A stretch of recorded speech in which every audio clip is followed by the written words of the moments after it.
俄罗斯海军遥不可及的深蓝之梦。俄罗斯海军现状分析。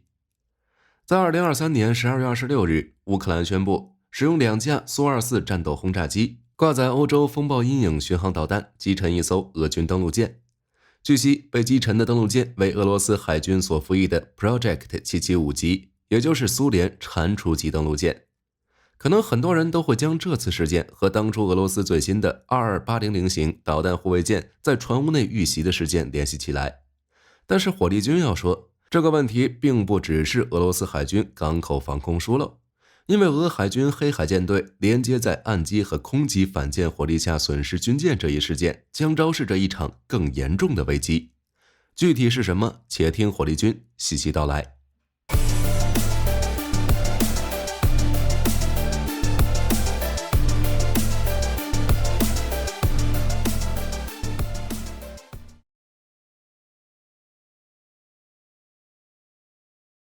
看乌俄战场这么长时间以来，俄罗斯黑海舰队可谓是损兵折将。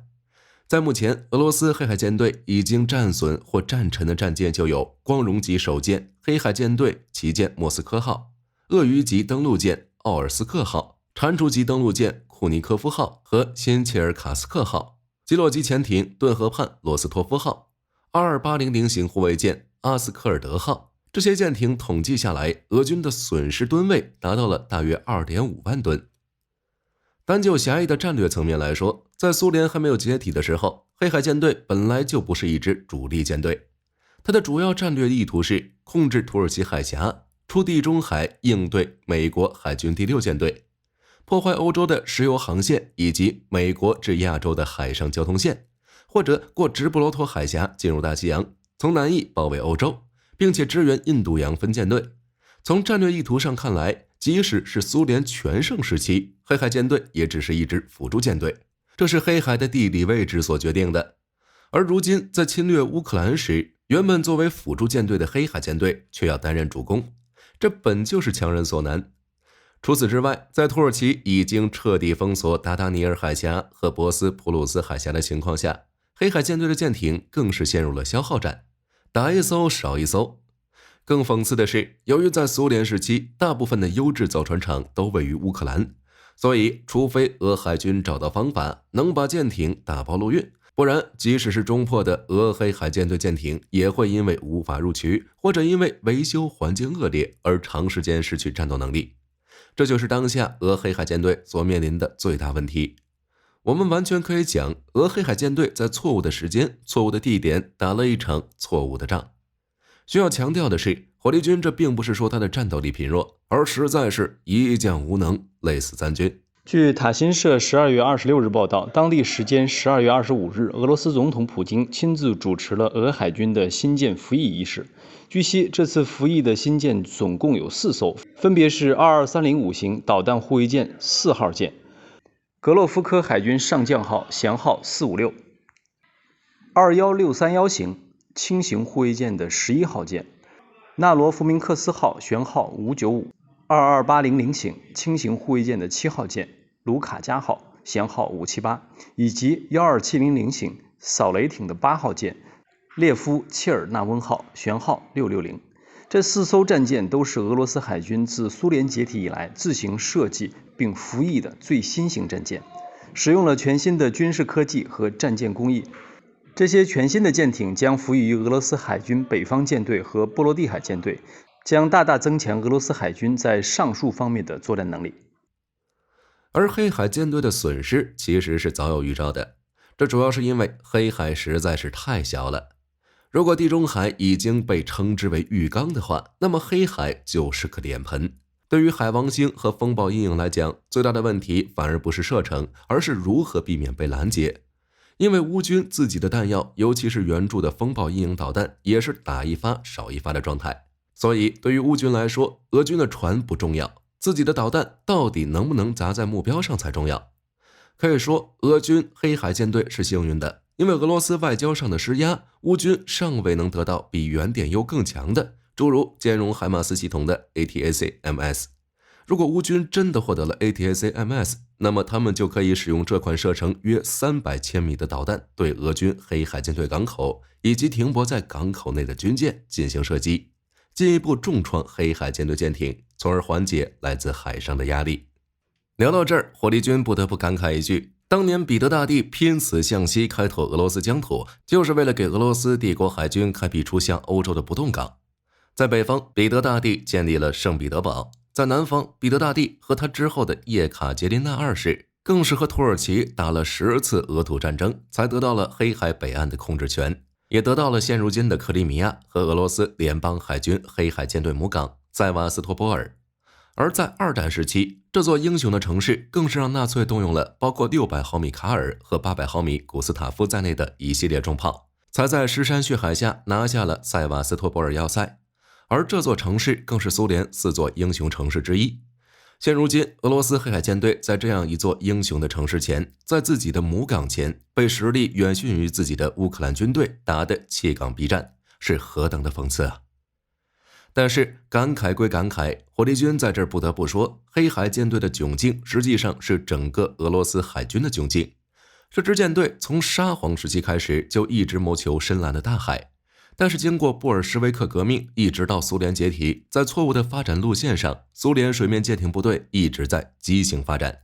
过于重视导弹和潜艇的思路，一直到古巴导弹危机被美国海军以力破巧之后才幡然醒悟。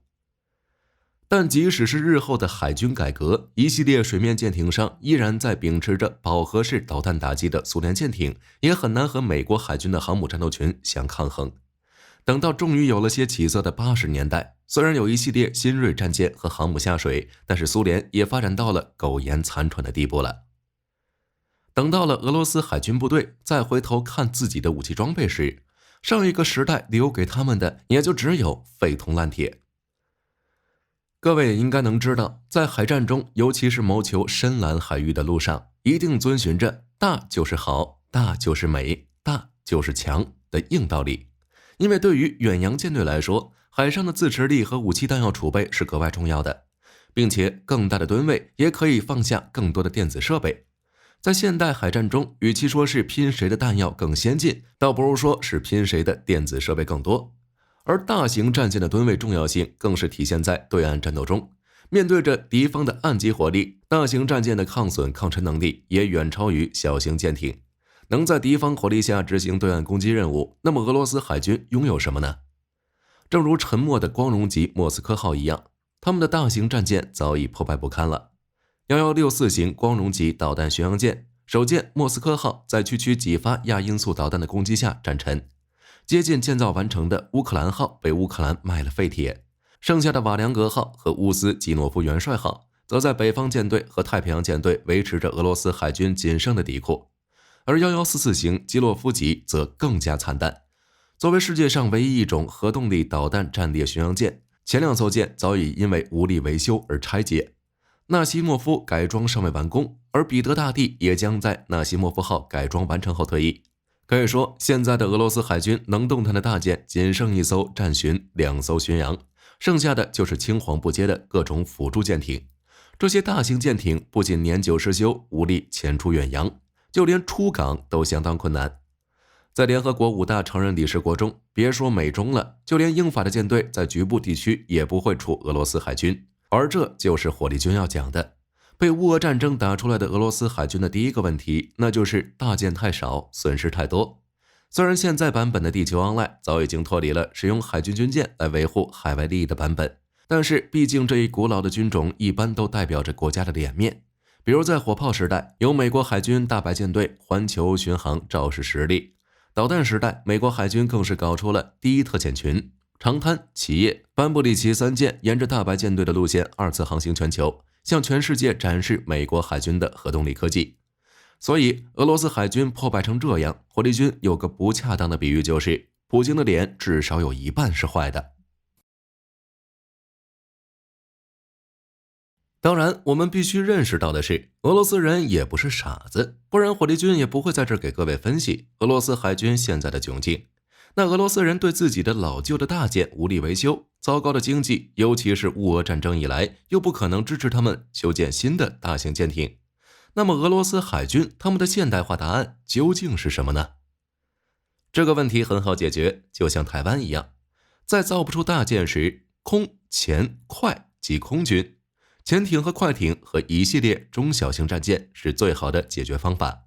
在这3种解决方案中，潜艇是苏联和俄罗斯的传统强项，自不必多说。甚至火力军可以评价，俄罗斯海军剩下的一条底裤就是他们引以为傲的潜艇部队所维护的。而空军的解决方案，俄罗斯空天军实际上也是疲态尽显。